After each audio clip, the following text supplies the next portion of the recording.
Bonjour à toutes et à tous, bienvenue pour cette seconde partie d'Azure Kubernetes Deep Dive. Deuxième partie qui sera consacrée à l'intégration d'Azure Kubernetes Service avec d'autres services, principalement dans Azure, mais pas que.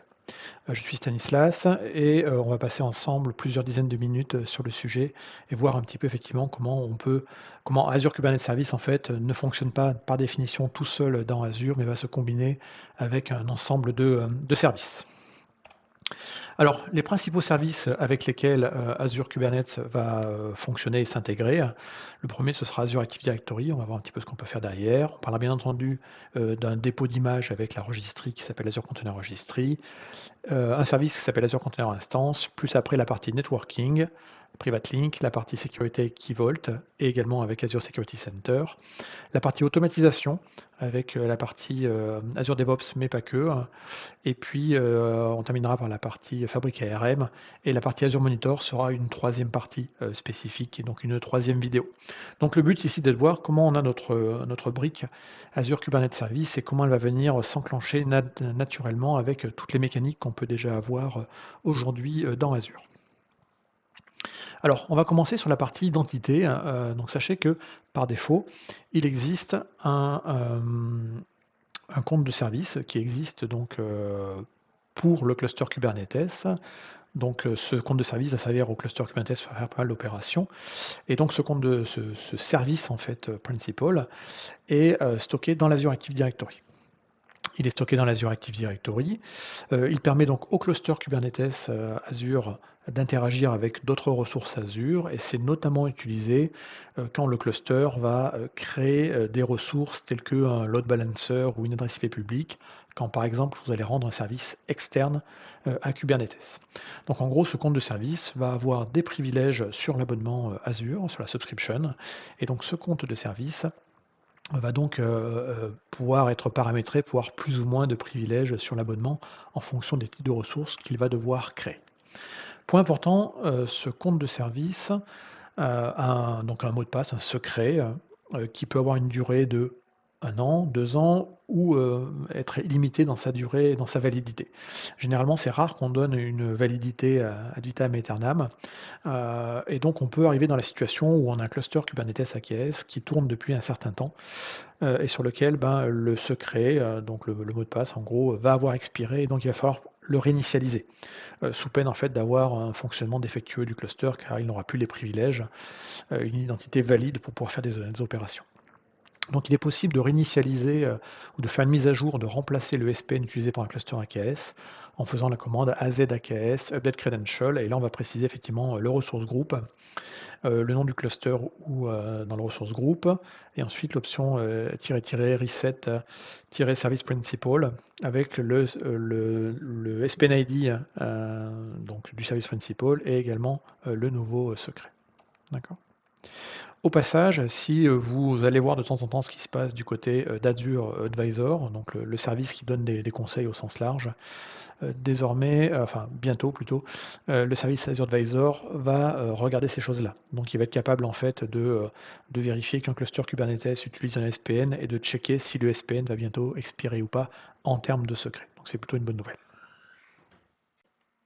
Alors une deuxième option, donc l'option Service Principal, était une option par défaut, dans AKS depuis, quelques années. Désormais, on a une nouvelle option qui arrive en termes d'identité du cluster, c'est, ce qu'on appelle le Manage Identity. Donc en gros, on va utiliser un Manage Identity à la place d'un Service Principal Name.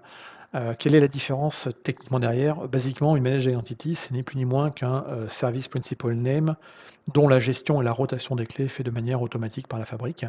Donc c'est qu'un bénéfice en fait à utiliser ça en lieu et place d'un Service Principal Name qui pour le coup, du coup, a un cycle de vie qui est complètement, décorrélé du cluster. Donc, avec du SPN et le cluster AKS, vous créez votre SPN, et vous créez votre cluster AKS ou vous faites l'assistant qui va vous faire les 2 opérations. Mais après, en fait, chacun va vivre sa vie. Le SPN aura son cycle de vie, sera un objet à part dans l'Azure Active Directory et l'AKS sera un objet à part, une ressource à part dans l'abonnement Azure. Si on utilise le Managed Identity, désormais, en fait, il y a une liaison qui est établie entre l'identité et l'objet. C'est-à-dire que si vous supprimez un cluster, mécaniquement également, ça va vous supprimer la Managed Identity associée derrière. Et du coup, ce sera beaucoup plus propre en termes de management, parce que si effectivement vous faites beaucoup d'opérations de création ou de suppression de clusters, vous risquez d'avoir plein de SPN qui sont créés dans Azure et qui ne sont pas nécessaires. Donc la rotation est faite automatique pour de manière automatique pour la partie, secret, de cette managed identity, et c'est fait tous les 46 jours par défaut. Ça, c'est la valeur d'Azure Active Directory qui est probablement personnalisable également. Il y a 2 types de managed identity qui seront créés, dans le cadre d'AKS. Vous aurez soit des systèmes, assign managed identity, donc ça, c'est vraiment ce qui est utilisé par le cluster pour créer ces fameuses ressources dans Azure, le load balancer, le managed disk si on parle de stockage persistant. Et donc, comme je le disais, hein, cette identité, elle est complètement liée en fait à la vie du cluster. Deuxième type d'identité qu'on va avoir, c'est le user assign manage identity, qui là sera utilisé pour donner des autorisations à certains objets. Donc, par exemple, autoriser l'usage ou la connexion entre guillemets du cluster à une Azure Container Registry. Ça peut être utilisé également par des pods derrière qui seront instanciés dans Kubernetes, par exemple, pour pouvoir aller faire du log dans Azure Log Analytics. Donc là encore, ce sera des identités spécifiques à des workloads très particuliers. Alors, si on synthétise ce tableau, et c'est des choses des fois qui peuvent un peu choquer, c'est quand on cherche la manage identité du control plane, on ne la trouve pas parce qu'elle n'est pas visible effectivement par défaut, hein, d'accord, mais c'est celle qui est effectivement utilisée la système pour les ingress, pour la partie IP et pour la partie autoscaling. L'autoscaling, effectivement, il est assuré par cette managed identity. Et donc, on voit les options par défaut qui existent, en fait, cette identité a le privilège, le rôle contributeur sur le resource group où on a l'ensemble des nœuds du cluster. Au passage, cette managed identity, elle est créée lors de la création du cluster. Il est possible de la créer au préalable et de venir avec cette managed identity. Et donc, on a cette option de Bring Your Own Identity qui est supportée pour la managed identity du control plane de Kubernetes. Ensuite, on a également une deuxième managed identity qui elle est visible dans l'interface d'Azure, qui s'appelle la managed identity pour le kubelet, c'est-à-dire celle qui va être associée au VMscale 7 des node pools. Et là, c'est cette managed identity qui sera utilisée notamment pour donner ou pas, pour la partie authentification qui après permettra au cluster de se connecter à une Azure Container Registry et donc d'aller, par exemple, télécharger des images à instancier au travers du kubelet. D'accord. Ensuite, comme je vous l'ai dit, il y a pas mal d'add-ons qu'on peut installer dans Azure Kubernetes Service, soit des add-ons liés à de la gouvernance comme Azure Policy, la partie gatekeeper, soit des add-ons qui sont liés à des network policy, donc là je pense à Calico notamment, ou la partie networking avec le CNI, voilà. Donc ça, ces composants-là aujourd'hui n'ont pas besoin de manage identity, hein, donc c'est pas vraiment très important. Et puis il y en a d'autres, par exemple comme le dashboard, donc de base il n'a pas de manage identity, mais on n'en a pas forcément besoin. Par contre, l'application, le HTTP Application Routing, donc lui, c'est ce qui va permettre de piloter le ingress controller qui va piloter par exemple les flux entrants et donc le reverse proxy associé. Lui, il va avoir besoin de jouer notamment des choses sur la partie DNS qui va venir créer des zones DNS. Donc il y en a besoin. Pareil, la partie OMS Agent, on a besoin d'envoyer des métriques à Azure Monitor, donc il y aura besoin effectivement d'une Managed Identity. Et là, vous avez les rôles associés derrière. D'accord. Dernière Managed Identity qui peut nous intéresser, c'est celle liée à l'Azure Active Directory Pod Identity. On a la capacité aujourd'hui, le projet est encore en preview, mais il est supporté par les équipes, de donner des identités à des pods dans Kubernetes. Et donc, ça va permettre après de dire ce pod-là va présenter une identité auprès de tel service. Cette identité sera une identité Azure Active Directory. Donc là encore, il y a tout un guide derrière qui existe pour savoir de quoi on a besoin comme identité. Là, généralement, ce sera assez lié à l'applicatif. Si par exemple, vous voulez qu'un pod se connecte à une base de données Postgre managée dans Azure, par exemple, eh bien, vous allez lui déléguer des droits à ce pod pour faire ces opérations-là, par exemple. Alors, pour créer un cluster avec des managed identity, alors si vous pouvez passer par l'assistant graphique, bien entendu, par la ligne de commande, on fera un AZ AKS create, nom du ressource groupe, nom du cluster, et là, on rajoutera l'option "enable manage identities". Et là, automatiquement, il switchera dans un mode où il ne va pas vous demander un SPN, ou alors il ne va pas créer un SPN, mais il créera à la place une identité managée. Important, ce choix de dire pour mon cluster, je vais utiliser du SPN ou de la Manage Identity, c'est un choix qu'on fait initialement, lors de la création du cluster. Donc il est, important, d'y penser en fait. Néanmoins, très récemment, parce que c'est en preview, on a la capacité de prendre un cluster qui est en mode SPN, on va dire approche à l'ancienne, et c'est pas péjoratif, et de le transformer en mode Identity Manage. Point important, c'est intéressant d'avoir des Identity Manage, parce qu'en fait, il faut savoir que, les clusters peuvent interroger les API d'Azure et différents composants. Et donc on a des quotas en fait par «identité» entre guillemets en termes d'appel API. Donc si on utilise le même SPN sur plein de clusters au sein d'un abonnement, déjà on a un problème, c'est que si on a un problème sur le SPN, on va risquer de mettre en péril en fait plusieurs clusters. Donc c'est pas une bonne pratique d'utiliser le même SPN, sur plein de clusters. En général, on a un SPN par cluster, mais du coup, on se pose plus cette question-là dès qu'on va avoir des managed identities, simplement parce que chaque managed identity est lié à son cluster.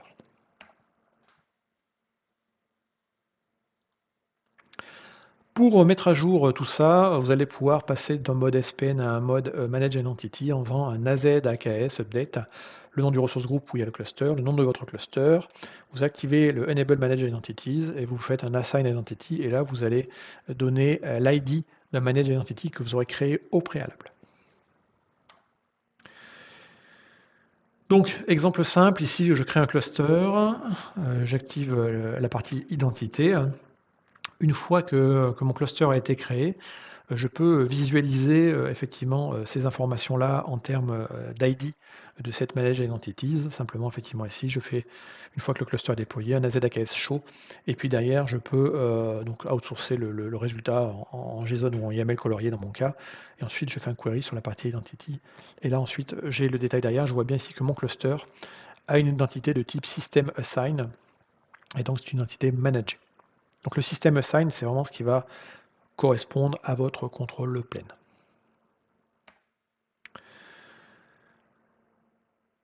De la même façon, si je n'avais pas fait un query derrière, si je n'avais pas filtré le résultat de ma commande, j'aurais pu faire un AZAKS show, le nom de mon ressource group, le nom de mon cluster. Je renvoie ça en YAML. Donc j'ai pas mal d'informations qui traînent par ici. Et ce qui va m'intéresser également, donc ici, on a la partie effectivement liée au contrôle plane et en dessous, on a d'autres exemples d'identité. Je vous ai dit qu'on avait les system assign, donc le contrôle plane, et on a les user assign. Donc typiquement ici, on voit que mon kubelet, c'est-à-dire mes worker nodes, ont ici une identité de type user assign. Et donc cette identité managée ici va s'appeler AKS Stan Agent Pool. Donc le nom de l'identité managée sera le même que le nom du VM Scale set associé. Donc si on prend le portail, on va dans le ressource group où l'ensemble des ressources liées aux workers sont déployées. Et là, vous allez voir effectivement apparaître ici le nom de votre cluster, -agent pool, pour le premier en tout cas. Et là, vous allez voir effectivement que vous avez ici une manage identity qui est associée derrière. D'accord. Si on regarde dans le détail, effectivement, on va dans le VM Scale set, et dans le VM Scale set, on peut aller également cliquer sur la partie Identity, et là vous allez voir effectivement que vous avez une User Assigned Identity, et qu'elle s'appelle AKS Stan-Agent Pool. Alors, si vous faites du déploiement, ce qui est assez courant, de cluster Kubernetes avec du code en infra as code, comme du Terraform par exemple, là encore, il va falloir déclarer de manière explicite que vous voulez une identité de type system assign, donc managée au niveau de votre cluster. Une fois que votre cluster aura été déployé, là encore, vous allez voir ici, en plus, donc si vous avez par exemple activé la partie log sur votre cluster, avec cette option-là qui est effectivement le Manage Identities, vous allez voir que les logs aussi, donc les agents OMS, ont leur propre identité. Et là ici, on voit effectivement qu'on a un Manage Identities de type User Assign et qui va être lié cette fois-ci aux agents de monitoring, donc les OMS Agents du cluster. Alors ensuite, l'idée c'est de déléguer au cluster l'accès à des ressources dans Azure. Donc on a un service principal ou une managed identity et donc on va pouvoir s'en servir pour accéder à d'autres ressources Azure. Donc ça peut être de l'Azure Container Registry, ça peut être les propriétés d'un VNet, ça peut être de l'Azure Container Instance, du stockage, etc. Donc on va pouvoir prendre les identités dont j'ai parlé au préalable et leur donner de manière assez granulaire en fait un accès, donc soit en utilisant effectivement le service principal, soit les managed identity associés. On peut venir, comme je l'ai dit tout à l'heure, avec sa propre identité au niveau du control plane. Donc quand vous allez créer votre cluster, donc il vous faut au préalable, bien entendu, créer cette manage identity. Et ensuite, il va falloir lancer la commande, donc création du cluster AZ AKS create, le nom du ressource groupe, le nom du cluster. Ensuite, bah, la partie réseau si vous en avez derrière. Et là, le point important, c'est la partie en jaune. Moins enable, manage identities, moins assign. Et là, vous faites placer effectivement la partie, l'ID de cette manage identity. Je précise que au jour de l'enregistrement de cette vidéo, c'est-à-dire le 26 janvier, on est en preview sur cette fonctionnalité-là. De même, on est également en preview sur la partie AKS Pod Identity. Donc, l'idée, c'est de donner en fait à des applications qui sont exécutées dans Kubernetes la capacité d'accéder de manière sécurisée à des ressources dans Azure en utilisant l'Identity and Access Management d'Azure Active Directory, donc en gros le airbag d'Azure. Donc comment on va configurer ça? On va déployer d'abord un contrôleur qu'on appelle le MIC, qui est le Microsoft Identity Controller. Donc c'est un add-on en fait qui va se déployer sous la forme d'un pod dans Kubernetes. Donc on peut le déployer soit via un package Helm, un chart Helm, soit avec des manifestes YAML. On va créer son identité dans Azure et ensuite on va déployer l'Azure Identity qui va effectivement référencer l'identité qu'on a créée juste au préalable ici. Et ensuite, on n'a plus qu'à faire le binding entre la solution qui tourne dans Kubernetes et l'identité qu'on veut utiliser. Du coup, par défaut, vous savez qu'effectivement, dans AKS, on active le airbag de Kubernetes. Je parle bien du airbag de Kubernetes, c'est-à-dire de l'affectation des permissions, enfin des rôles dans Kubernetes, soit à l'échelle d'un namespace, soit à l'échelle de l'ensemble du cluster. On parlera ici de cluster role. Eh bien, on va l'attribuer effectivement à des utilisateurs ou des comptes de service tels qu'ils peuvent exister dans Kubernetes. Alors Kubernetes, par défaut, n'est pas un référentiel d'identité, donc c'est pas un serveur LDAP. Donc effectivement, on va privilégier l'intégration avec Azure Active Directory, qui lui, pour le coup, est un référentiel d'utilisateur et ne se contente pas juste à créer des comptes système tels qu'on peut les créer dans Kubernetes. Donc on va devoir définir des rôles, faire ensuite des bindings, donc à l'échelle d'un namespace ou des cluster role binding pour les identités effectivement d'Azure AD, avec les rôles qu'on aura créés dans Kubernetes. Donc on va s'appuyer sur les identités d'Azure AD et donc l'authentification qui va être faite auprès de l'API serveur et donc auprès du cluster Azure Kubernetes Service, ce sera de l'ID Connect derrière qui sera fait. D'accord? Donc en gros, on s'appuie sur de l'autre 2. Et donc il va me falloir mettre en place une intégration entre le cluster Kubernetes et l'Azure Active Directory pour que le airbag interne de Kubernetes sache utiliser en gros les tokens d'authentification qui ont été fournis par l'utilisateur, que l'utilisateur aura récupéré au préalable auprès d'Azure Active Directory. Donc l'intégration, historiquement, elle était un petit peu compliquée à faire. Il y avait beaucoup d'étapes à faire avec la création de 2 applications côté Azure Active Directory. Désormais, on a réellement simplifié le process. Donc le process est vraiment simple dans le sens où c'est juste des options supplémentaires à mettre. Et donc en gros, tout est créé pour vous de manière complètement automatique. Donc en prérequis, il vous faut une version du client pas trop vieille et également une version de l'outil de contrôle de Kubernetes, le kubectl, en version 1.18 ou ultérieure. Du coup, la création d'un cluster en mode intégré avec l'Azure Active Directory, donc ce sera simplement l'option, donc on va créer son cluster, ressource groupe, nom du cluster, et on va préciser l'option "enable AAD". Et là, on va préciser ici un object ID d'un groupe d'administrateurs. Donc ce sera le groupe dans lequel vous allez mettre ceux qui seront des administrateurs de Kubernetes, au final. Et ensuite, on précise également l'ID du tenant Azure Active Directory. Alors attention, parce que dès qu'on va être en mode Azure Active Directory intégré, ça veut dire qu'à chaque appel à l'API, le serveur du cluster Kubernetes va demander une authentification auprès d'Azure Active Directory. Et par défaut, en fait, ça a été conçu plutôt pour des humains, des opérateurs, que pour des chaînes automatisées où on ne va pas utiliser des logins mots de passe, voire authentification forte.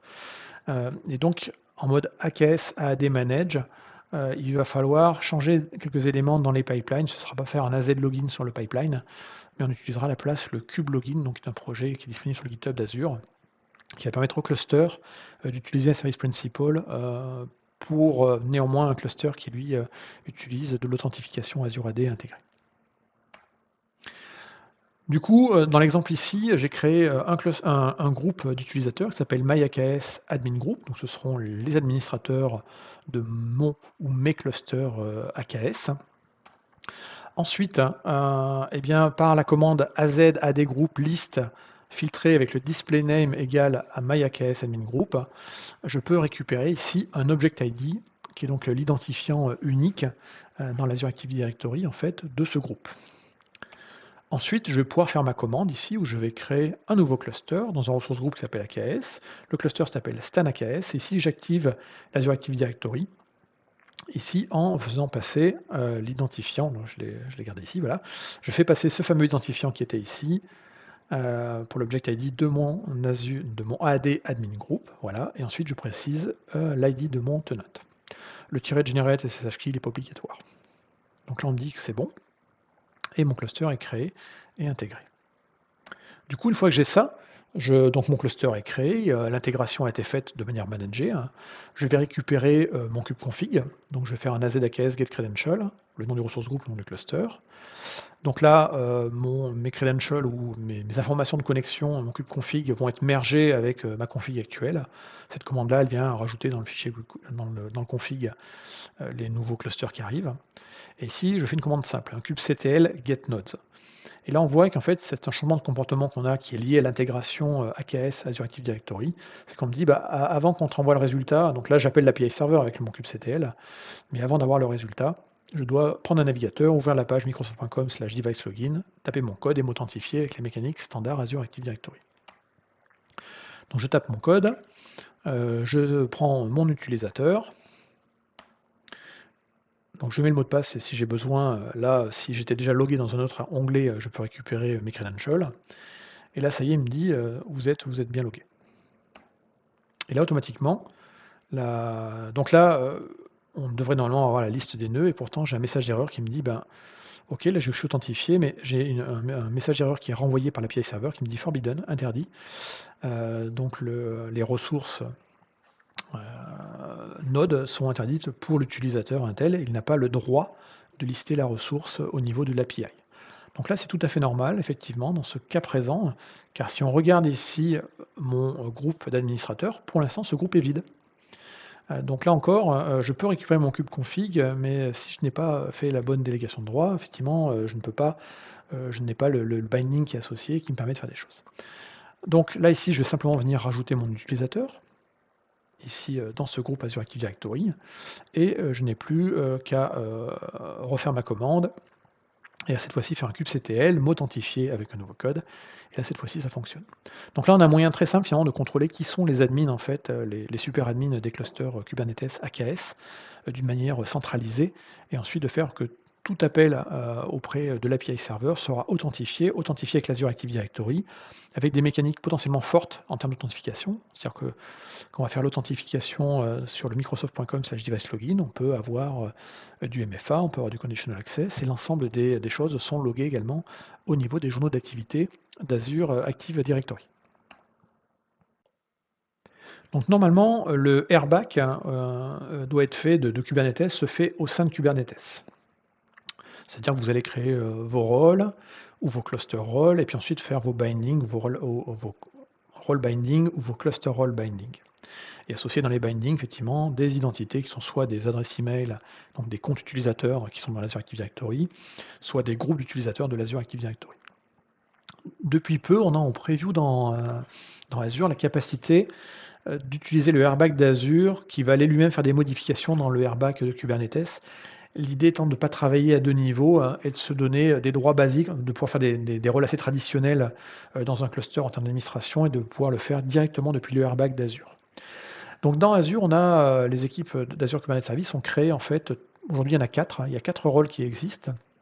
Donc le cluster role admin, l'admin, le writer et le reader. Donc là on comprend tout de suite qu'avec ces différents rôles, on va avoir plus ou moins de privilèges sur la configuration du cluster.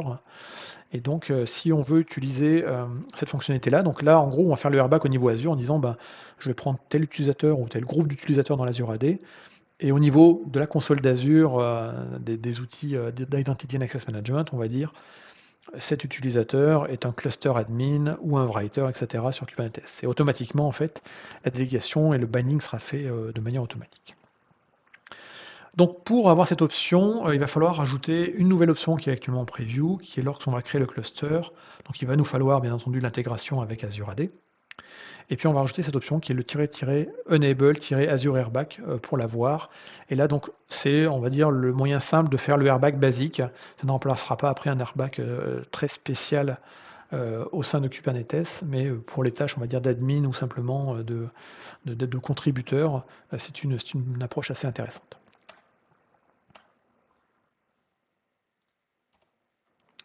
Donc cette fonction est en preview, donc comme toutes les fonctionnalités en preview, pour les tester, il faut d'abord enregistrer les fonctionnalités. Donc vous faites un AZ feature register, le namespace, c'est-à-dire le provider associé derrière, en l'occurrence pour Kubernetes, c'est Microsoft.Container Service. Ensuite, le nom de la fonctionnalité, donc ici on est sur le Enable Azure Airbag Preview. On lance cette commande. Ensuite, cette commande doit être enregistrée, donc ça peut prendre des fois quelques minutes ou quelques dizaines de minutes. On va vérifier que la commande, la fonctionnalité a bien été enregistrée. Donc là, c'est bon, elle est en statut registering et non plus registered et non plus registering. Et une fois que c'est fait, eh bien, on va venir mettre à jour également les extensions du côté de de sa ligne de commande AZ. Donc certaines fonctionnalités en preview nécessitent effectivement, passent par des extensions, ne sont pas on va dire dans la branche traditionnelle du CLI d'Azure. Donc vous faites une AZ extension list pour voir l'ensemble des extensions que vous avez installées aujourd'hui. Si vous n'avez pas encore l'extension AKS Preview, ben, il faudra faire une AZ extension install et le nom de -name et le nom AKS Preview. Et si vous avez déjà l'extension AKS Preview, pensez à la mettre à jour. Là encore, elle évolue avec, avec l'avancée en gros des previews. Donc toujours penser à faire ce type de commande avant de commencer à jouer avec des fonctionnalités en preview. Ici, je crée un cluster, donc AZAKS create, le nom de mon ressource groupe, le nom de mon cluster. J'active l'intégration Azure AD, j'intègre derrière le airbag. D'accord. Je peux récupérer ici l'ID de ma ressource de mon cluster Kubernetes. Voilà. Et ensuite, une fois que j'ai l'ID de mon cluster, eh bien, je vais pouvoir faire du role assignment, comme on le fait aujourd'hui pour toutes les ressources dans Azure, si on le fait en ligne de commande, de dire je vais donner tel rôle à tel utilisateur. Donc là, par exemple ici, je vais donner le rôle de reader de la configuration, donc capable d'appeler l'API serveur pour faire de la lecture, pas de la modification, hein. Donc Azure Kubernetes Service Airbag Reader, donc ça c'est un rôle prédéfini dans Azure et je vais l'affecter, l'assigner à mon collègue Pierre ici qui est dans notre Azure Active Directory. Je fais ça à l'échelle d'un scope ici qui est donc mon cluster Kubernetes. C'est pour ça que j'ai récupéré l'ID au préalable.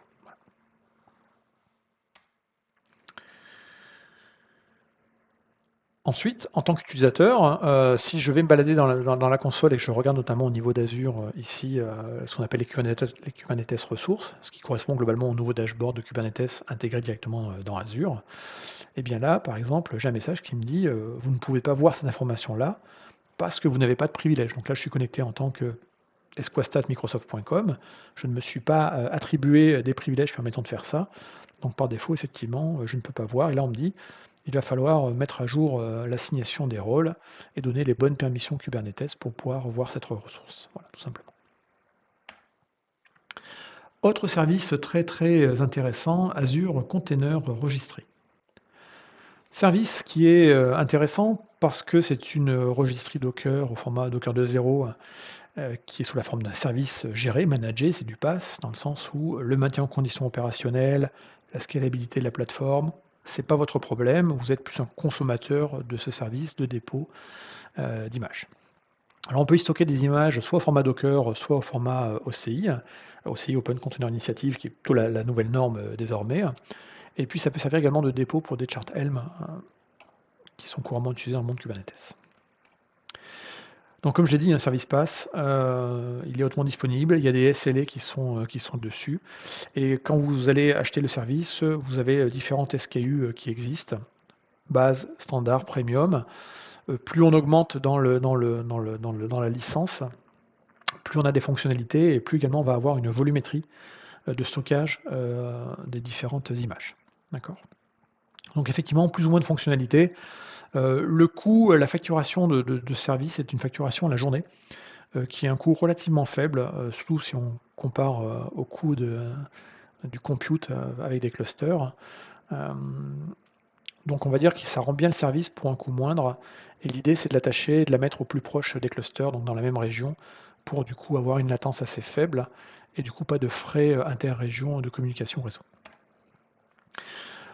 L'intérêt de cette, registre également, c'est qu'on va l'intégrer, dans les pipelines, de build, de développement et les pipelines de déploiement, les pipelines de release. Donc, on va faire ça généralement avec, de l'intégration continue, sur la partie pipeline de développement, donc dire, quand un code sera modifié dans un repo, automatiquement ça va, générer, une nouvelle compilation et la création d'une nouvelle image qui sera poussée dans cette registrie. Pipeline de déploiement, dès qu'une nouvelle image, va arriver dans une registrie ou qu'un nouveau YAML, un manifeste sera mis à jour, ça déclenchera également, le déploiement directement en allant chercher l'image dans cette registrie, pour l'instancier, sur le cluster.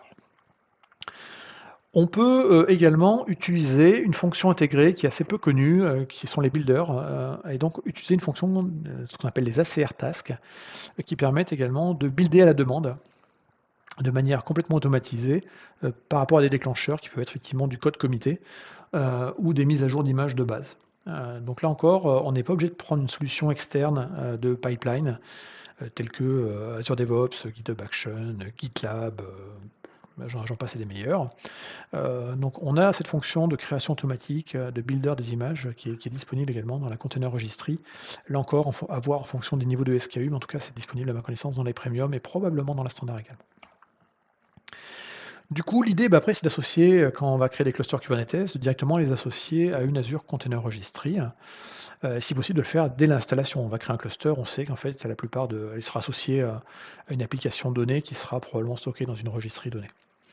Donc on peut faire ça, dès la création du cluster, donc on peut avoir une création automatique du RBAC, sur le data plane de la partie Azure Container Registry.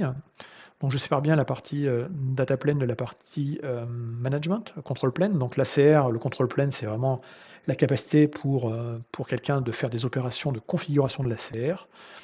Le data plane, c'est l'accès aux données qui sont dans la registry, donc les manifestes, les images de containers ou encore les chantels.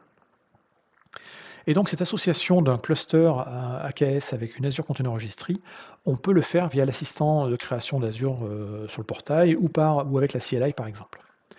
Donc si on est sur l'assistant, graphique dans le portail d'Azure, cette opération-là se fera dans l'onglet, on va dire, ou l'étape intégration, dans lequel on dira: «Voilà, je vais connecter mon cluster à des services additionnels, dont un service de registry», et ici, en fait, vous allez dire: «Je vais sélectionner une registry qui existe déjà dans mon abonnement Azure», et voilà.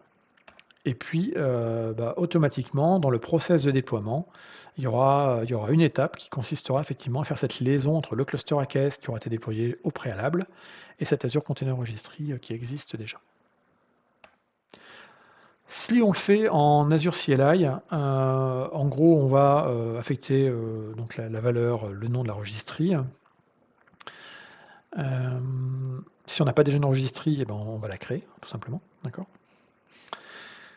Et ensuite, quand on va créer le cluster, l'option qu'on va rajouter dans la Z AKS create, c'est le "-attach", "-acr", et là, vous mettrez le nom de votre ACR, tout simplement. Alors, point très important, donc, en exemple, ça donne ça. Donc j'ai ici, une Azure Container Registry. Alors oui, point important, effectivement, ce qui va nous intéresser, c'est un ID, en fait. Donc ici, j'ai une registry qui existe déjà. Je vais faire un AZ-ACR show. Donc là, c'est le nom de ma registry, de mon ACR dans mon resource group. Et je vais récupérer l'ID de cette registry qui doit avoir cette forme-là, subscription, le resource group, là où elle est placée, le provider, Microsoft Container Registry et le nom de ma registry. Quand je vais créer mon cluster, en ligne de commande et je veux l'attacher, pour l'attacher, effectivement, je vais faire "-attach ACR", et là, je vais donner ici, l'ID de mon ACR.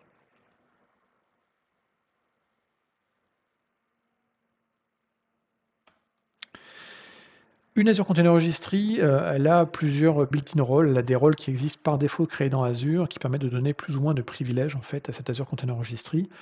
Normalement, un cluster AKS, s'il fait juste qui exécutait enfin bon, instanciait des nouvelles images, il n'a pas forcément d'avoir des besoins de privilèges assez importants sur la partie Container Registry.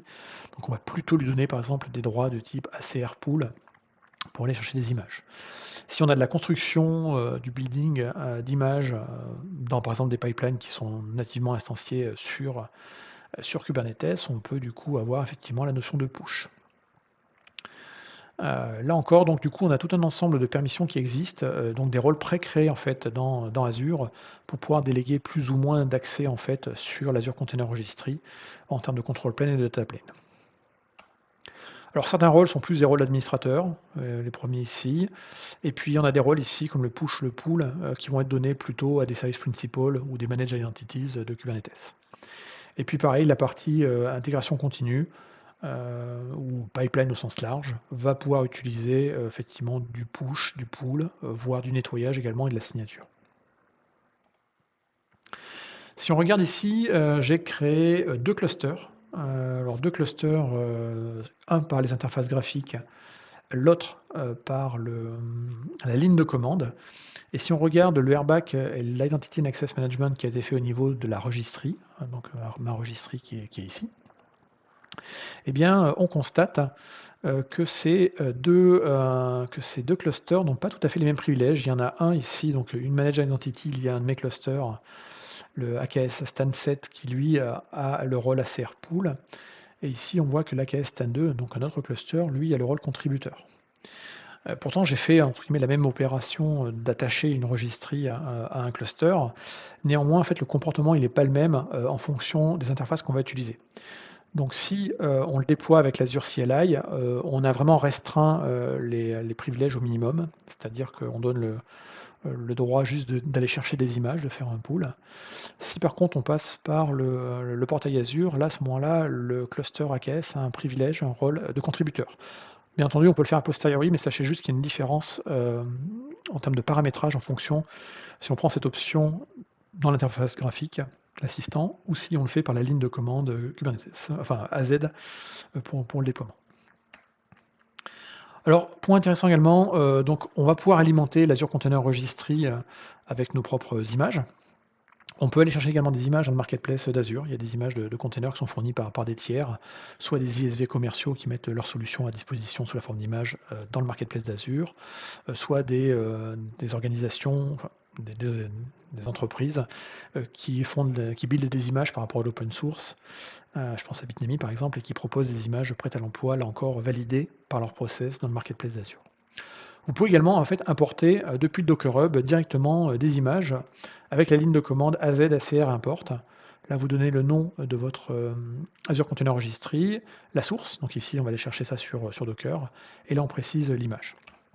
Donc un exemple très simple, je vais lister ici, l'ensemble de mes Azure Container Registry dans mes abonnements Azure, donc j'en ai une seule qui s'appelle ACR Microservice de type SKU Premium et là je vais importer, dans cette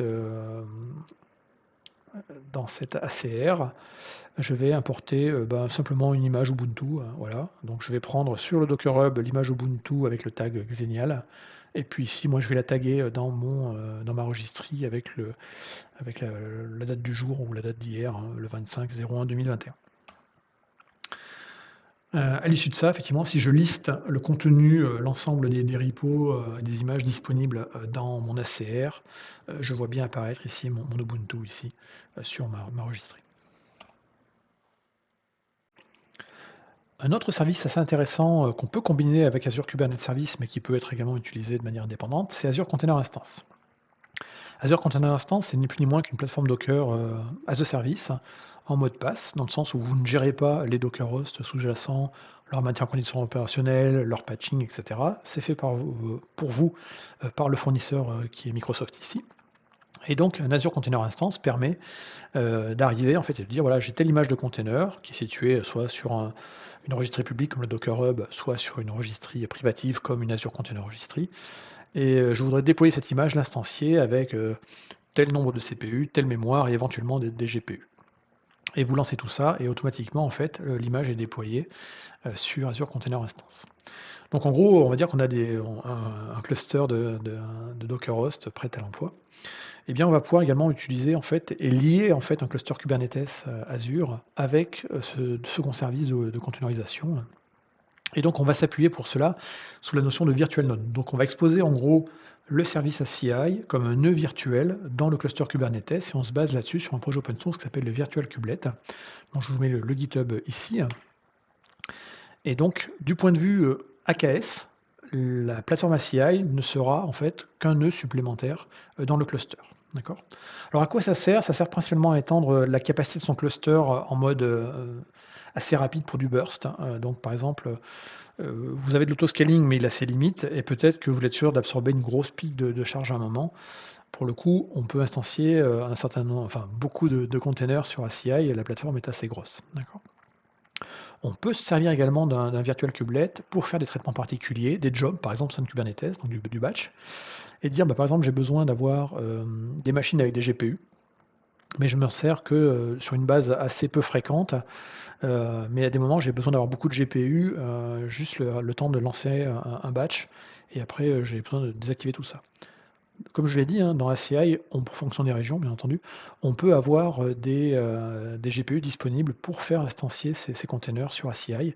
Donc l'idée, là encore, ce sera, au travers de Kubernetes, de dire: «OK, je déploie par mes manifestes YAML, du code et des choses dans mon Kubernetes», mais techniquement, ce sera instancié, en fait, dans la partie, Azure Container Instance.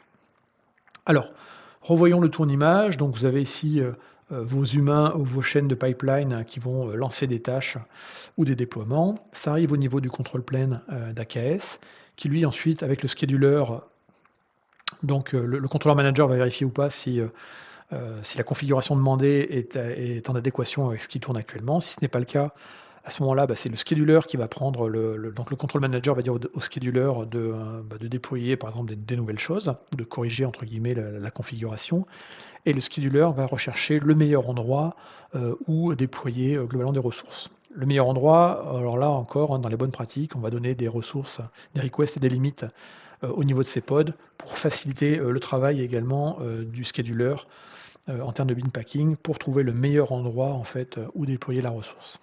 Il peut arriver au bout d'un moment que, ben, on n'ait plus assez d'espace, sur les VM, en cas de forte activité par exemple et c'est là où ça peut être intéressant, du coup d'utiliser le virtual kubelet, qui lui va être vu par le contrôle plane de Kubernetes comme un simple nœud, un gros nœud on va dire. Mais techniquement derrière en fait ce sera bien Azure Container Instance et donc les pods qu'on n'a pas pu déployer ou qui ne sont pas prévus pour être déployés sur les nœuds, des worker nodes du cluster pourront être déployés effectivement sur la partie Azure Container Instance. Pour mettre cela en œuvre, on peut l'installer, bah, dans le choix des options, de scaling lors de l'assistant de création, ce que je vous montre ici. Et donc là, effectivement, dans la partie scale, de l'assistant, on peut choisir, virtual node et donc l'activer. Alors attention, hein, pour faire cette partie-là, ça va vous activer également du réseau un peu particulier derrière, mais ça va vous le faire automatiquement en tout cas. Donc virtual node correspond en gros au virtual kubelet ou à l'utilisation d'ACI, derrière. D'accord?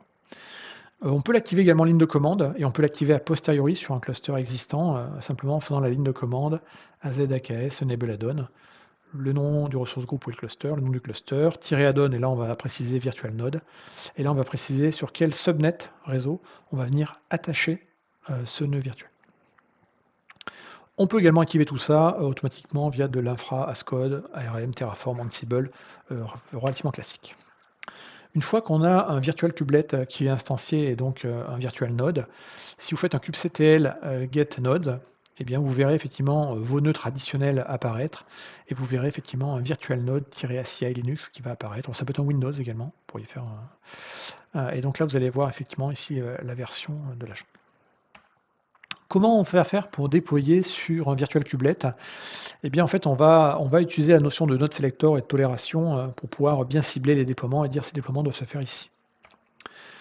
Donc la magie va opérer dans cette zone-là. Donc là, j'ai un YAML relativement simple de déploiement où je veux 10 réplicas, d'un exemple qui est une image, qui s'appelle ACI Hello World, donc c'est juste un basique Hello World exposé sur le port 80.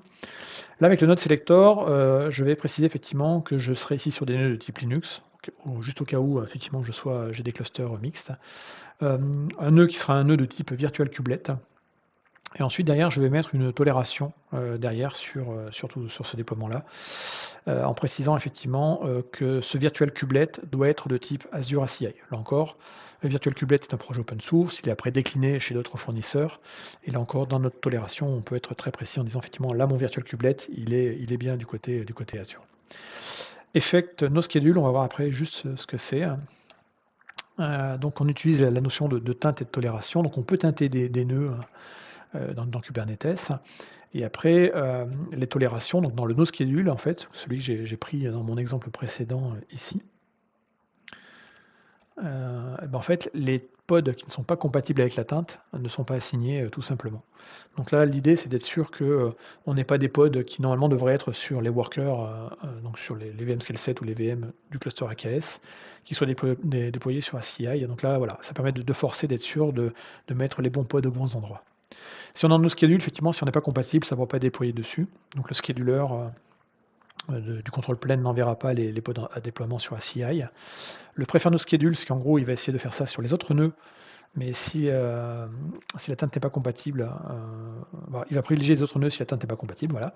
Et le no execute, eh ben, si on a des nœuds qui tournent déjà et qui ne sont pas compatibles, ils sont supprimés. Voilà.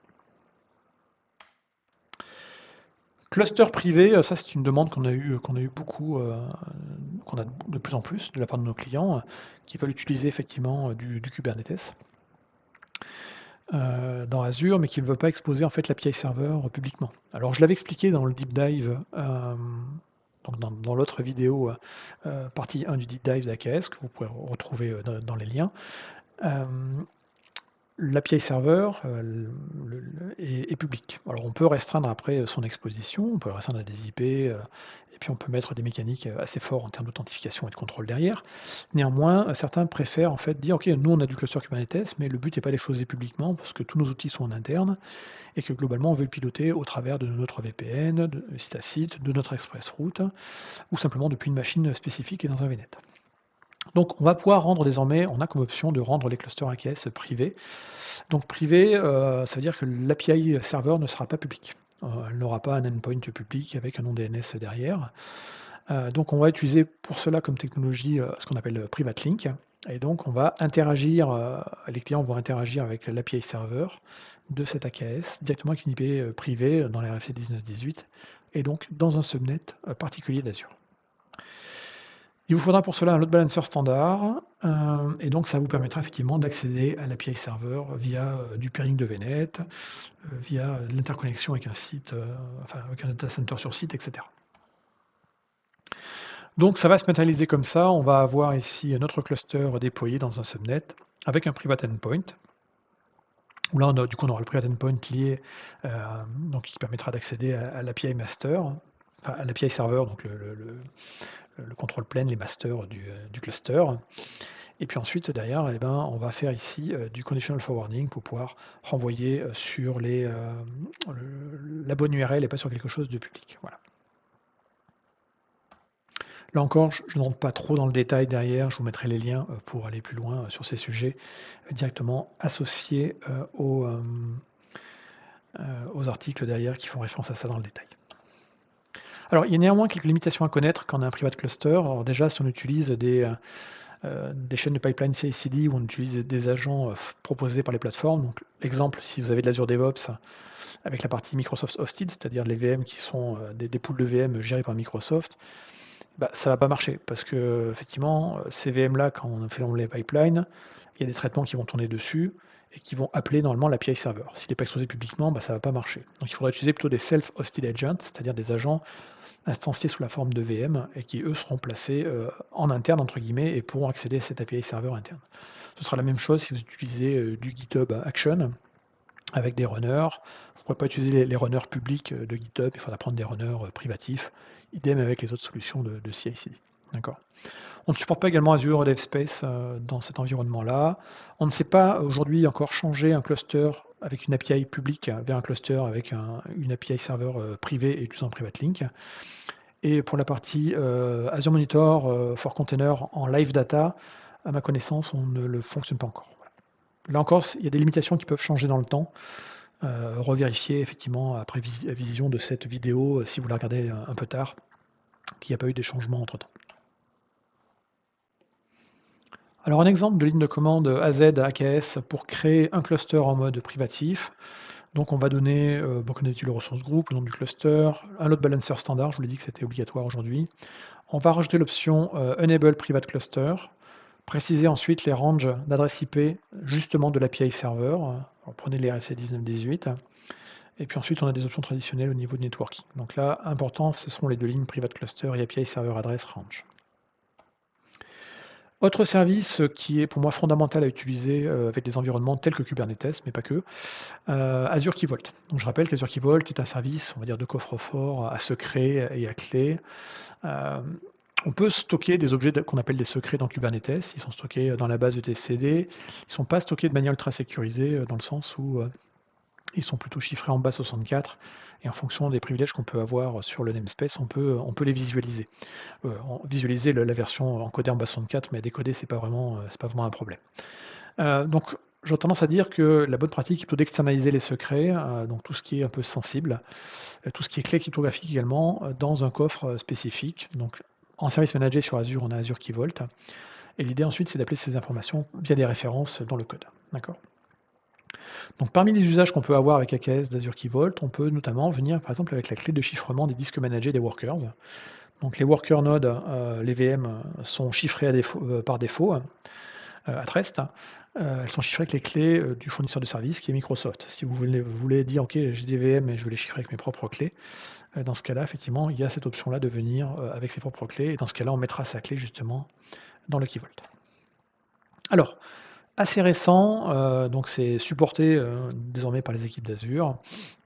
C'est ce qu'on appelle le Azure Key Vault Provider for Secret Store CSI Driver. C'est un petit peu long à dire, mais globalement, c'est un driver qui va vous permettre d'accéder en fait ou de monter des secrets ou des certificats ou des clés qui sont stockés dans Azure Key Vault directement à l'intérieur, notamment de vos pods. Et donc de faire pas mal de choses derrière, d'avoir vos applications qui vont aller chercher des secrets du coup par les mécaniques de Kubernetes directement en fait dans l'Azure Key Vault. Donc on peut faire pas mal de choses aujourd'hui avec ce CSI driver. Donc on peut déjà monter tout ce qui est, comme je l'ai dit, secret, clé, certificat dans un volume CSI. Vous pouvez également mettre plusieurs secrets et les mettre dans un même volume. Vous pouvez utiliser ce qu'on appelle les pod identities, dont j'avais déjà parlé tout à l'heure, pour donc donner une identité à des pods et du coup dire il n'y a que ces pods-là qui ont le droit d'accéder à ces informations-là spécifiques dans Azure Key Vault. Là encore, on va utiliser le RBAC traditionnel d'Azure. Comment ça fonctionne alors cette mécanique-là en termes de portabilité? Parce qu'on pourrait se dire, là, ça va être encore très propriétaire à Microsoft. Non, on peut tout à fait utiliser en fait on va utiliser un CRD, donc une Custom Resource Definition, qui s'appelle Secret Provider Class. Et donc on n'est pas obligé d'utiliser ça dans un cluster AKS, on pourrait le faire dans un cluster Kubernetes instancié dans Azure, un cluster Azure Arc, etc. Le CSI driver fonctionne également avec les containers Windows, pour peu qu'on ait un Kubernetes supérieur à la 1.18. Et dans les fonctionnalités également, il y a la capacité de synchroniser le contenu de l'Azure Key Vault ou de certains secrets d'Azure Key Vault avec des secrets Kubernetes natifs. Alors comment ça fonctionne? Alors on doit installer le provider, le CSI Secret Store Provider Azure via une installation avec du Helm 3, à vérifier si on fournit les YAML ou les manifestes en YAML. Moi, je l'ai fait ici avec un package Helm. Donc, on doit, en rajoutant le repo associé derrière. Vous avez le lien ici. Et ensuite, on installe le provider. D'accord.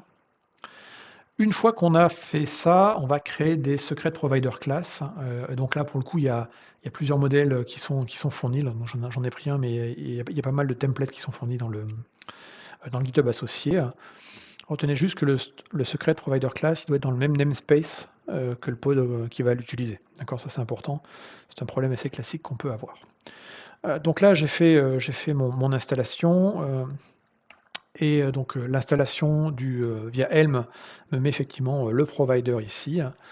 On voit le nombre de déploiements qui ont pu être faits. Donc là, ça a été fait dans mon namespace par défaut. Et ensuite, on va aller configurer sa classe de stockage. Donc c'est dans la Secret Provider Class. Donc ça, les YAML sont fournis, vous n'avez plus qu'à les remplir.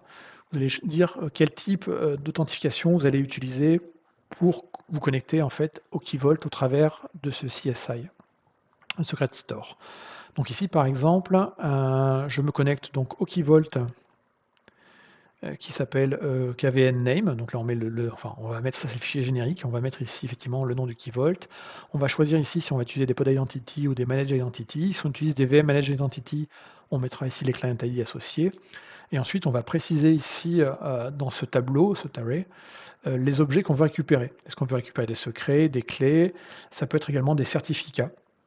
D'accord. Donc tout ce qui est disponible dans un key vault et stocké dans un key vault, on va le préciser ici dans ce provider class, ce qu'on veut récupérer et dans quelle ressource groupe est situé ce key vault et dans quel abonnement et dans quel tenant.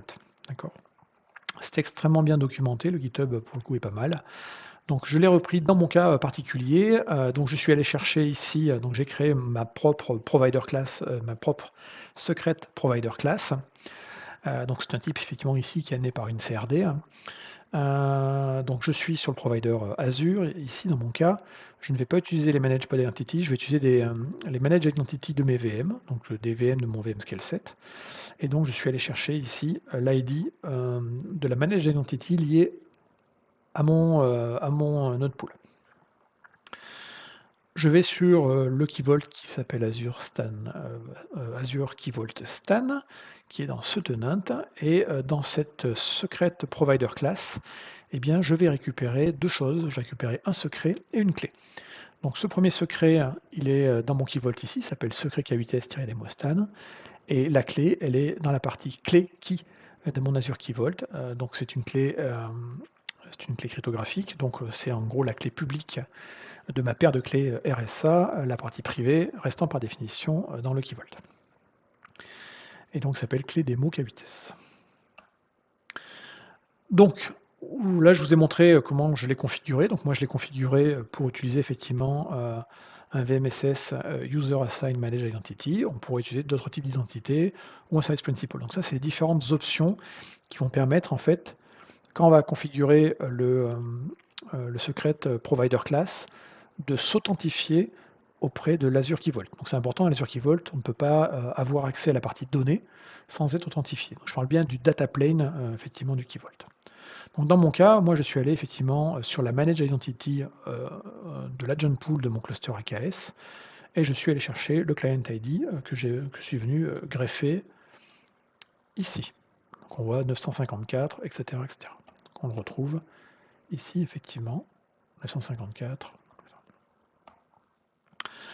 Point important, et je me suis un peu trompé là-dessus au départ, le fait de dire ok, je vais prendre je vais utiliser telle identité pour me connecter au Key Vault ne veut pas dire que mécaniquement vous avez accès au data plane, donc aux données qui sont dans le Key Vault. Pour cela, il va falloir aller dans le Key Vault et non pas travailler sur la partie Identity and Access Management qui est réservée pour la partie control plane du Key Vault. La partie data plane, elle se fait par la partie access policy. Donc en gros, les access policy, ça correspond dans Azure Key Vault à dire qui a le droit d'accéder aux choses qui sont stockées dans Azure Key Vault. Et c'est là que je vais venir donc du coup faire une nouvelle access policy qui va dire ces identités managées correspondant au VM de mon cluster, je vais leur donner le droit par exemple d'aller lister et récupérer les clés et les secrets dans mon exemple ici. Donc on va créer ici, on va faire un add access policy.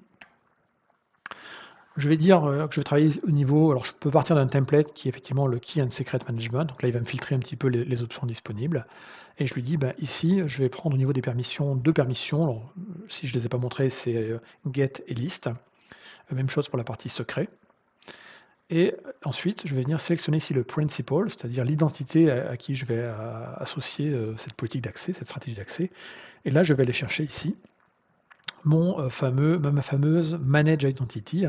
Et vous remarquerez, on retrouve ici le 954, quelque chose qui est effectivement l'ID de la Manage Identity de mon node pool. On fait Select, on valide le tout, et à partir de là, effectivement, quand on voit les Current Access Policy, on voit ici le nom de la Manage Identity et les permissions qu'elle a sur les clés et sur les secrets. Donc là, je vous ai juste listé les secrets. J'avais ici, par exemple, le get et le list.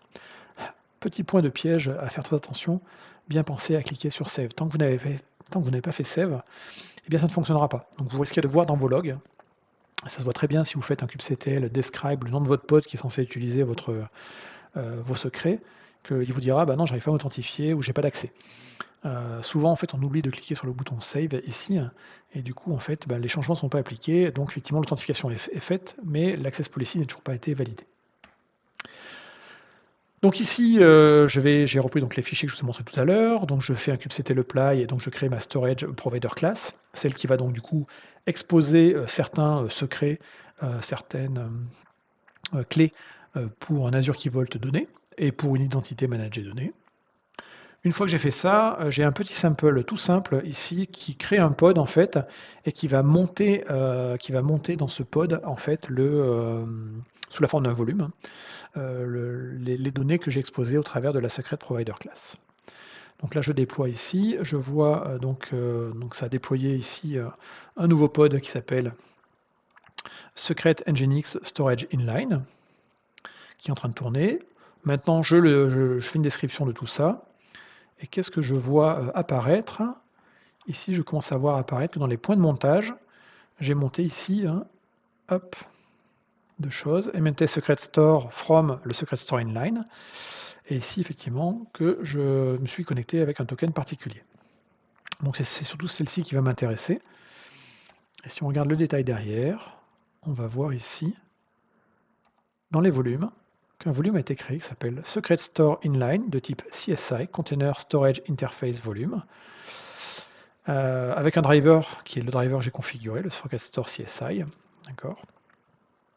Et ici, du coup, j'ai accès depuis mon environnement à mes secrets. Voilà. Tout simplement. Du coup, si je veux voir les secrets qui sont du coup visibles dans mon point de montage sur mon pod, donc là je peux faire ici un kubectl exec. Donc là je passe au mode interactif, même si la commande va être dépréciée prochainement. Donc je sélectionne le nom de mon pod et je fais exécuter dans mon pod simplement de lister ce qu'il y a dans le point de montage MNT Secret Store. Et là je vois apparaître quoi? Je vois apparaître deux choses. Ma clé et mon secret. Donc les deux choses que j'ai exposées au travers de ma classe de storage tout à l'heure. Voilà. Si je veux les afficher, là encore, je peux dire, tiens, édite-moi donc kubectl exec, mon IT, le nom du pod sur lequel j'ai fait le point de montage, et je vais faire un cat ici de mon secret. Donc là, c'est simplement mon secret, il contient un texte, s'appelle le secret de Stan. Et puis si je le fais avec la partie clé, donc cat mnt secret store clé démo-k vitesse, et bien là effectivement j'ai ma clé publique, je rappelle que la clé privée reste dans le Key Vault. On continue sur la partie sécurité. Azure Security Center, c'est on va dire le dashboard, c'est le centre de contrôle de la sécurité des différentes ressources qu'on peut avoir dans Azure. On peut bien entendu surveiller directement depuis Azure Security Center, avoir la posture de sécurité de ces clusters Kubernetes dans Azure. Donc là, j'ai fait un petit filtre sur les services Kubernetes. Je vois mes deux clusters qui tournent ici. Je vois que j'ai activé des choses dessus, dont Azure Defender, et surtout, je vois la partie recommandations avec un petit peu de rouge. Si je clique là-dessus, eh bien, en fait, on a un certain nombre de contrôles qui sont faits aujourd'hui. Alors, il n'y en a pas encore beaucoup. Il y en a 4 contrôles principalement qui sont faits sur les clusters Kubernetes. Mais là, par exemple, ici, on voit que j'ai deux recommandations. On me dit que, première recommandation, je devrais activer le add-on pour gérer les policies, la gouvernance directement sur le cluster Kubernetes.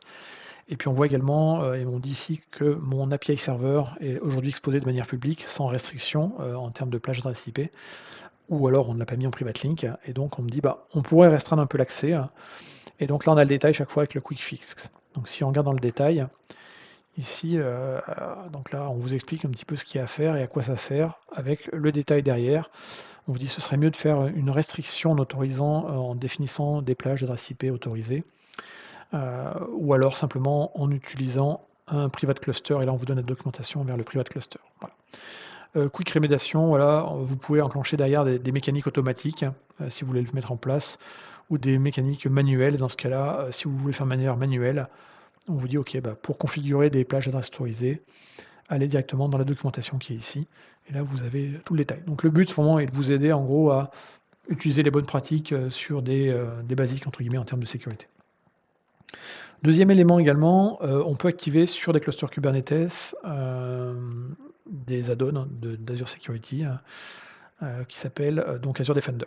Donc Azure Defender, en gros, c'est protection contre les menaces qu'on peut avoir sur différents services d'Azure. Ce qui nous intéresse ici, en l'occurrence, principalement, c'est la partie Kubernetes. Donc on va avoir ici un coût qui sera un coût unitaire par VM cœur et par mois. Donc là, on est à 2 dans cet exemple ici. On vient l'activer ici pour l'abonnement. Et du coup, les prochains clusters seront protégés. Techniquement, qu'est-ce qui va se passer derrière? On va en fait avoir une solution qui va être instanciée dans le cluster et qui va monitorer en gros les comportements qu'il y a à l'intérieur. Donc si on a des pods qui vont chercher à accéder à des points de montage du Docker host ou essayer de faire des opérations qui ne sont pas entre guillemets normales, donc qui sont plutôt des anomalies par rapport au quotidien, on va avoir une remontée d'alerte derrière. La solution techniquement, c'est pas Microsoft qui l'a créée. On s'appuie en fait sur la solution de Qualys, donc qui est instanciée sur le cluster. Mais c'est revendu entre guillemets en marque blanche sous la forme d'Azure Defender. On va partir maintenant du côté de l'intégration continue, du déploiement continu, avec deux solutions. La première, ce sera Azure DevOps.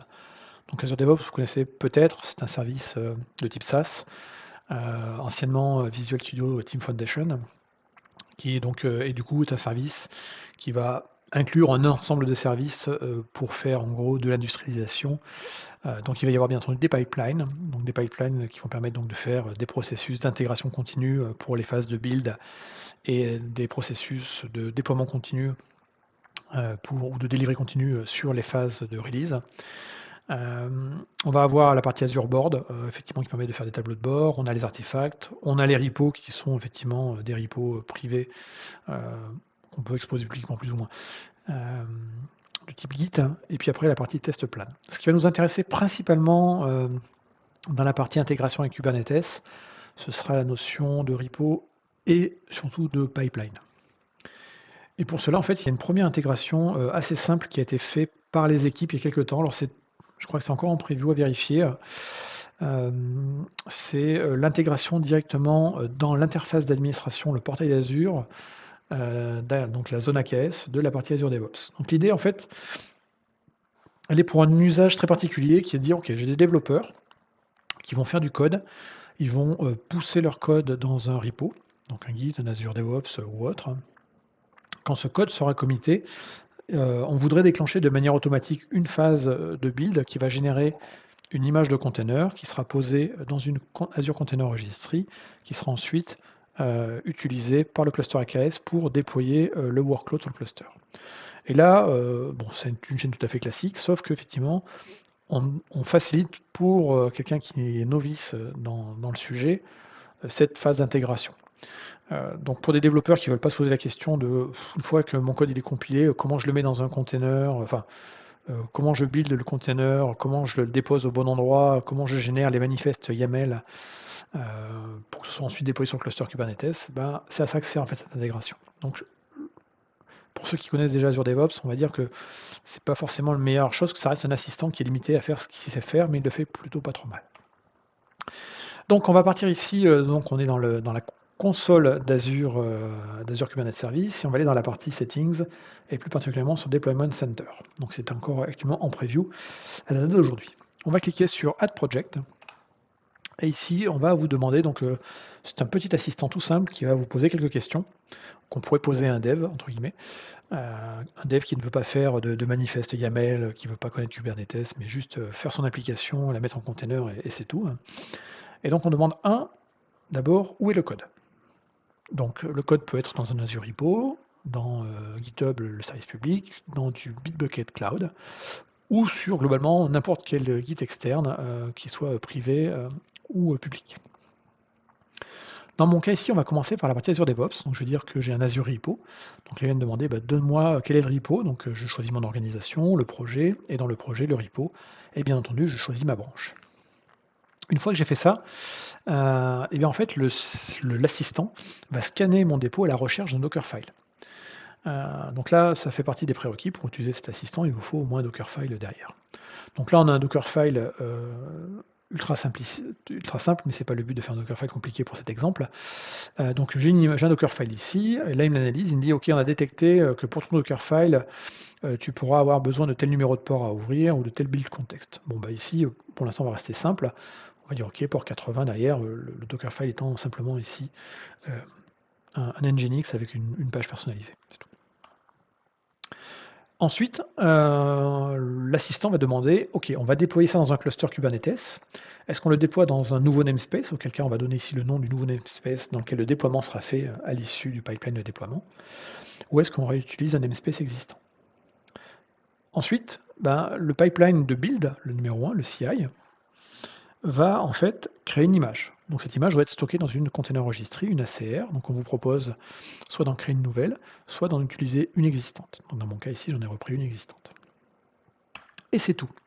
Une fois qu'on a fait ça, en fait, on va voir effectivement ici qu'il va créer l'ensemble des prérequis, va provisionner la partie continuous delivery, et puis configurer tout ça jusqu'à faire tous les pipelines. Donc en fait, il va créer derrière techniquement 2 pipelines. Une fois que l'assistant a terminé de faire ces opérations-là, eh bien, il va vous créer et va vous détailler finalement que votre pipeline ici va s'appliquer sur le namespace, alors le nom de votre namespace. Ce pipeline a ce nom-là. Il est associé à tel repo ici dans Azure DevOps, quelle branche.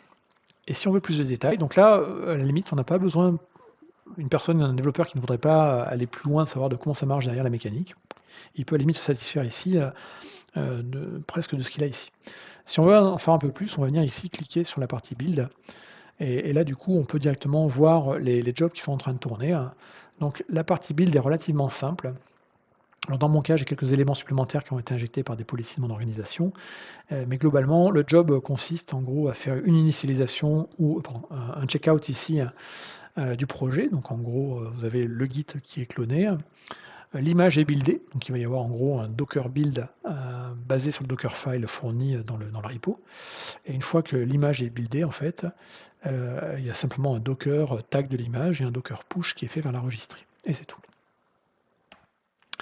Si on regarde parce que finalement, tout ça va créer simplement des pipelines dans Azure DevOps, hein.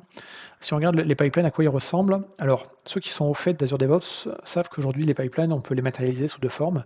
Soit les pipelines dits classiques, donc l'option historique, qui sont des pipelines graphiques, tels que celui-ci. Donc on va dire que l'assistant aujourd'hui crée un pipeline un peu en mode à l'ancienne, et nos pipelines étant plutôt du YAML aujourd'hui dans Azure DevOps. Mais à la limite, c'est pas très grave dans notre usage. Le pipeline étant tellement simple, donc ici, ils l'ont fait en mode classique, et donc on voit les différentes tâches du pipeline. Donc c'est relativement simple. Il y a le get source qui va faire le clone effectivement du repo. Il y a le build image qui va builder l'image. Et puis on a une tâche supplémentaire qui est le push image tout simplement. Ensuite, on a un deuxième pipeline qui est créé, qui s'appelle, donc le premier s'appelait CI, donc le nom du cluster avec un numéro en fonction du nombre de fois où vous l'avez fait, et CI pour Continuous Integration. Donc ce pipeline-là est configuré en intégration continue. Tout nouveau commit dans la branche du repo que vous avez indiqué déclenchera son exécution. L'assistant crée derrière également un deuxième pipeline, un pipeline dit de release, donc de continuous deployment, qui sera donc le nom du cluster, un numéro et CD derrière. Là encore, si vous l'éditez, vous verrez effectivement que c'est un pipeline qui va être basé sur l'artefact. Il va récupérer en gros ce qui a été généré à l'issue du résultat, enfin, du pipeline de construction. Et là, vous allez avoir en fait un job qui a 3 tâches, relativement simple. Encore, on est sur un pipeline graphique. C'est pas forcément aujourd'hui ce qu'on devrait faire parce qu'on encourage plutôt les pipelines dans YAML. Mais néanmoins, pour ce pipeline-là qui est relativement simple, ça se fait bien. Donc, trois tâches dans ce pipeline de déploiement. Le premier, c'est d'affecter toute la partie configuration de la récupération des secrets. Ensuite, alors c'est marrant dans mon Kubernetes, on n'a pas l'habitude de voir ça, mais c'est probablement des gens du monde Windows qui ont fait ça. Il y a une tâche qui est faite en PowerShell et qui va générer un manifeste YAML, donc les fameux fichiers de YAML qui vont permettre après d'être déployés avec un kubectl le apply. Et puis, dernière chose, effectivement, on va avoir le déploiement des manifestes, où là, ça va prendre le namespace, ça veut dire je vais déployer sur ce namespace l'ensemble des fichiers YAML qui ont été générés. Donc là encore, vous pouvez, il n'y a rien de secret dans ce qu'on a fait, vous pouvez le réutiliser après pour faire vos propres pipelines. Je vous l'ai dit, aujourd'hui la tendance est plutôt de faire du YAML. Si vous voulez voir l'équivalent YAML de cette partie-là graphique, vous allez simplement ici sur View YAML et vous pourrez le voir. Deuxième option, enfin parmi les options qui sont disponibles dans la partie intégration en mode DevOps de la partie AKS, on a l'usage également d'un GitHub repo. Donc je rappelle que effectivement GitHub est avant tout, on pense avant tout GitHub comme un repo, donc un dépôt de type Git. Mais ce qui est également intéressant dans GitHub, c'est qu'on peut également faire des pipelines dans GitHub. GitHub a un service qui s'appelle les workflows GitHub Action et qui permet de faire l'équivalent de ce que fait Azure DevOps avec les pipelines de build et les pipelines de release. Donc si on reprenait le Deployment Center que je vous ai montré tout à l'heure, mais cette fois-ci en allant dans l'option GitHub, donc on relance l'assistant, donc cette fois-ci il va dire OK, donc il va vous demander de vous loguer à un compte GitHub et lui donner le droit de le faire, ce que j'ai déjà fait au préalable. Vous allez dire OK, va regarder dans mes repos, tu vas aller prendre ce repo-là, donc par exemple ici un simple Nginx, va dans la branche main. Assistant suivant, là, comme dans l'assistant avec Azure DevOps, l'outil va analyser le repo et chercher un Dockerfile. Donc là, j'ai un Dockerfile pareil, très simple. Il me propose de l'exposer sur le port 80, ça me va très bien. Et ensuite, même question que tout à l'heure, dans quel namespace déployer, le résultat des images créées par le pipeline de build et où stocker effectivement l'image. On fait Done. Donc là, ici, je l'ai refait, donc c'est mon deuxième pipeline ici. Donc on voit ici que la symbolique est légèrement différente, mais ça, il faut avoir des yeux aguerris pour voir ça. Donc là, effectivement, on a le petit logo d'un Azure Repo, donc on sait qu'on est sur un Azure Repo, et maintenant, vous savez également que si vous avez ça, ça veut dire que derrière, vous aurez un pipeline dans Azure DevOps. Ici, j'ai donc le petit logo de GitHub, et derrière, donc je suis sur la branche main, et là, derrière, on va voir ce que ça donne. On va voir ici que en fait, il a créé derrière un YAML et qui est un GitHub Workflow. Donc là, ça veut dire que la partie automatisation, chaîne d'intégration et déploiement continu, va être fait côté de la plateforme GitHub, donc avec du GitHub Action, et donc des workflows GitHub qui, eux, sont du coup uniquement codables sous la forme de fichier YAML. Et donc, il vous a fait le fichier YAML automatiquement. Fichier YAML que vous pouvez aller éditer.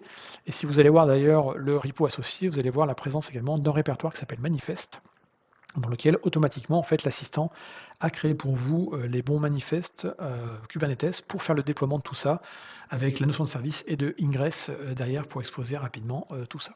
Donc ça c'est plutôt une bonne nouvelle.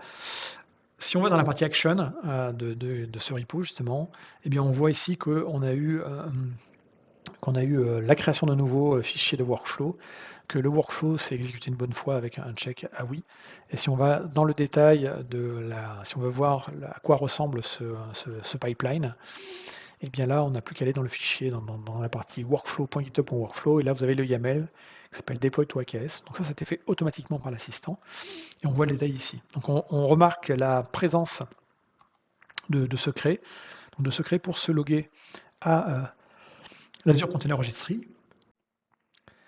Alors pourquoi on a des secrets ici? Parce que ce serait très moche de le mettre dans le code déjà. Et que ici en fait GitHub techniquement ne se connecte pas avec un SPN en fait à la partie Azure Container Registry, mais avec un login et un mot de passe, ce qui est une approche un peu plus à l'ancienne, il n'y a pas une intégration effectivement SPN ici. Donc ça, c'est fait de manière automatique par l'assistant. L'assistant va venir vous créer les secrets dans GitHub Action.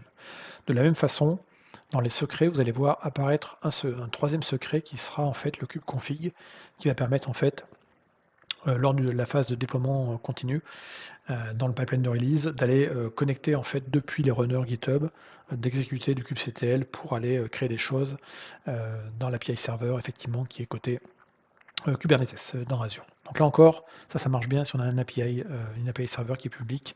Si on est sur du privatif, ça ne marchera probablement pas parce que là, ça utilise par défaut les runners publics de GitHub. On continue avec un autre service qui s'appelle Azure Policy, qui est donc un service permettant de définir des règles de conformité sur des environnements dans Azure au sens large. Ça permet donc de vérifier régulièrement, de manière périodique, effectivement, que les environnements respectent les règles qu'on a données. Ça permet également de les forcer en temps réel si on en a besoin. Avec derrière, pour les gens qui sont en charge de ce métier merveilleux qui est la conformité, d'avoir des jolis rapports. Donc on peut l'appliquer à différents niveaux, ces règles de gouvernance. Vous les appliquer à l'échelle d'un management groupe d'Azure, donc ce qui est au-dessus des abonnements, au niveau d'un abonnement ou un peu plus bas. On peut intégrer ça d'ailleurs avec Azure DevOps. On peut faire du policy as code notamment, hein, ça c'est intéressant. Donc dans Kubernetes, dans Azure, on a implémenté, alors une mécanique, native de Kubernetes s'appelle les Pod Security Policy. Ça fait déjà quelques temps, ça fait presque un an plus d'un an qu'on les a mis en œuvre, en preview dans Azure et finalement malgré le fait que ce soit pas mal utilisé en fait par certains de nos clients, heu, on a choisi de le déprécier. Alors parmi les raisons, il y a plein de raisons à ça, mais probablement parce qu'on veut, plutôt utiliser, un service plus managé pour simplifier, la chose et l'idée en fait, c'était d'avoir un seul service de gouvernance quels que soient les types de clusters Kubernetes qu'on peut avoir. Je vous parle beaucoup d'AKS depuis tout à l'heure, mais j'aurais pu parler d'AKS Engine, de clusters AKS Engine, donc des clusters qui sont ni plus ni moins que des VM en IaaS, sur lesquels vous avez instancié votre propre moteur, etc., votre propre installation bootstrappée vous-même, ou alors des clusters qui sont en mode hybride, hors de Azure, gérés avec une solution qui s'appelle Arc. L'idée, c'est d'avoir une seule mécanique de policy, quels que soient les clusters, leur mode de déploiement et l'endroit où ils sont déployés, mais le tout géré par les stratégies de gouvernance d'Azure. À noter, c'est que ça marche aujourd'hui pour l'instant pour les node pools qui sont Linux, c'est pas encore pour les node pools Windows, et ça ne fonctionne aujourd'hui uniquement avec les built-in de policy qui sont définis dans la catégorie Kubernetes, on va les voir juste après. Donc retenez que si vous utilisez les pod security policy, on ne pourra plus le faire à partir du 21 mai 2021 dans les clusters Kubernetes AKS. Donc cette Azure Policy, en fait, elle vient enrichir quelque chose de connu dans le monde open source qui s'appelle Gatekeeper V3. Donc c'est ni plus ni moins qu'un Admission Controller Webhook pour Open Policy Agent. Donc un Admission Controller, je rappelle que c'est ce qui va se passer quand on envoie en fait une demande à l'API serveur. On va passer d'abord par les phases d'authentification, dire qui on est et le prouver, puis par la phase d'autorisation, c'est-à-dire, est-ce que, cette identité-là, qui est validée, elle a le droit de faire telle ou telle opération, oui ou non? Et ben, les, admission controllers, c'est ce qui vient derrière, c'est pour ajouter des contrôles supplémentaires. Donc ça peut être des contrôles, de sécurité, ça peut être des contrôles de conformité. Donc un exemple, par exemple, de contrôle de conformité, ce serait de dire, je veux, qu'on mette en place des requests, des limites dans chacun des définitions de pod qu'on va instancier dans le cluster pour faciliter le bin packing, notamment, fait par le scheduler. Donc là, typiquement, effectivement, on vient simplement enrichir des mécaniques qui existent aujourd'hui, pour piloter effectivement, tout ça. L'idée, là encore, c'est de faire ça à l'échelle, c'est-à-dire, qu'on ait, 2 ou 10 clusters, on le fait au niveau Azure Policy et automatiquement, ça va s'appliquer de manière automatique. On a 2 initiatives qui peuvent exister donc pour sécuriser les pods. Là encore, c'est plus restrictif que ce qu'on peut faire avec des PSP, mais là encore, les PSP pourront être assez larges dans leur usage. Pour des non-experts, ça pourrait vite casser des choses. Là, le but est surtout de ne pas casser. Donc en gros, on a, les baselines et les restricted. Et donc, la partie policy va venir se gérer donc directement depuis, le cluster AKS, vous allez venir activer le add-on. Donc c'est un add-on que vous allez associer du coup au cluster. Et une fois que cet add-on sera installé, on ira dans la console d'Azure du côté, des policies et donc dans la partie définition, on va pouvoir choisir les différents, éléments, qu'on souhaite mettre dans sa stratégie. Donc par exemple ici, on fera vite un filtre sur la partie, Kubernetes dans les catégories, parce qu'on peut faire de l'Azure Policy pour pas mal de choses, mais nous ce qui nous intéresse, c'est ça. Et quand vous allez sélectionner Kubernetes, vous allez avoir un ensemble de définitions qui existent. Donc, en gros, ce que vous pouvez faire aujourd'hui en termes de contrôle par Azure Policy sur votre cluster, c'est pas encore énorme, mais ça contient déjà les bonnes pratiques et les choses les plus importantes. Donc, on peut par exemple forcer de dire j'ai des ingress controllers, on va obliger d'utiliser de l'HTTPS. Donc ça, c'est une politique vraiment, c'est des règles. On peut forcer l'usage de pods de labels pardon, sur les pods. De toute façon, si on ne met pas de label sur les pods, globalement, on évite des problèmes parce que Kubernetes fonctionne qu'avec des labels. On peut également ne pas autoriser les containers qui sont des containers utilisant des privilèges trop élevés. On peut demander effectivement de mettre en place des limites, j'en ai parlé tout à l'heure, etc., etc. On peut forcer l'usage de load balancer interne, et on peut également configurer le cluster en mode GitOps, notamment ici, un élément de stratégie qu'on utilise notamment dans Azure Arc pour Kubernetes. Donc tout le détail derrière, là encore vous aurez les liens dans l'article associé à cette vidéo. Mais si on prend, l'équivalent de ce qui existe aujourd'hui en Pod Security Policy, donc là vous avez, quelques éléments, eh bien vous avez, dans la documentation les liens vers, la définition associée derrière, côté Azure. Là encore, on a repris ce qui était le plus utilisé. On n'a pas toute la granularité, tous les choix qui sont dans un PSP, mais déjà si on applique ça sur des clusters, on est déjà bien parti. Voilà. Vous avez tout le détail ici. Je ne vais pas tous les relire, mais l'idée c'est ça. Par exemple ici effectivement, privilege escalation to root sur les baselines, ça n'y est pas, mais par contre on l'a activé ça sur la partie restricted. Comme je vous ai dit, hein, les initiatives, c'est un ensemble des définitions, donc un ensemble d'éléments ici. Donc je peux créer une initiative normale, je peux créer une initiative restrict. Il y en a 2 qui ont été créés par défaut pour vous, mais vous pouvez en créer d'autres si besoin. Alors une autre intégration, pardon, rigolote, qui est assez nouvelle, qui s'appelle Azure Service Operator for Kubernetes. Bah là, l'idée, en fait, c'est de pouvoir vous permettre d'écrire du code Kubernetes, donc des manifestes YAML, qui vont créer des ressources dans un abonnement Azure. Alors, au premier abord, quand on dit ça, ça peut paraître un peu bizarre. Pourquoi on ferait ça? Je veux dire, quitte à créer du code pour créer des ressources, donc faire de l'infra as code, de l'ARM avec du JSON, du Terraform, de l'Ansible. Maintenant, il faut simplement se placer sur une autre, changer un peu son prisme et se dire, peut-être que des gens en fait qui vont être en charge de packager toute une application, ils n'ont pas envie de gérer différents langages et différents outils pour déployer l'ensemble. Si une application est composée, je ne sais pas, de pods qui sont des frontaux web qui vont consommer, alors on va prendre un exemple simple, qui sont des pods qui vont communiquer entre eux par exemple avec un service bus, ou qui vont utiliser une base de données managée de type Azure Database for Postgre ou SQL ou MySQL. Eh bien, pourquoi ne pas finalement définir ce service bus, définir cet Azure SQL, cet Azure Database for Postgre ou MySQL directement en fait dans le code YAML, et donc en fait exécuter donc dans Kubernetes, faire appliquer ce code et ce code en fait le cluster va appeler la fabrique Azure pour créer ses ressources. Ça permet de packager finalement dans un même format l'ensemble des composants nécessaires à une application. Donc c'est juste, là encore, ça dépend des scénarios d'usage et comment fonctionnent les applications et les business units qui vont déployer des applications, mais on peut donner comme ça une certaine «autonomie» entre guillemets, pour des personnes, pour le déploiement complet de leur solution.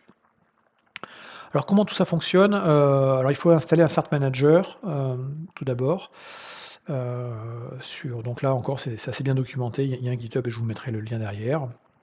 Donc on installe derrière, un cert manager. Ensuite on va se rajouter, on va rajouter un repo Helm par rapport à sa config. Donc là ici, ça vient du GitHub d'Azure, hein, parce que c'est directement fourni par les équipes d'Azure.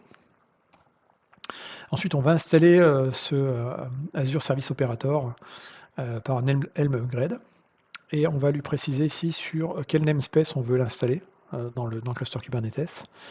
Et ensuite, on va préciser ici un Service Principal Name, donc un SPN, avec les informations classiques qu'on fournit, c'est-à-dire l'ID de l'abonnement, l'ID du tenant, l'ID applicatif, donc le client ID, et puis un secret. D'accord. Ici, j'ai utilisé des variables d'environnement, donc c'est pour ça qu'on ne les voit pas. Je les ai affectées au préalable, mais on pourrait le coder en dur aussi.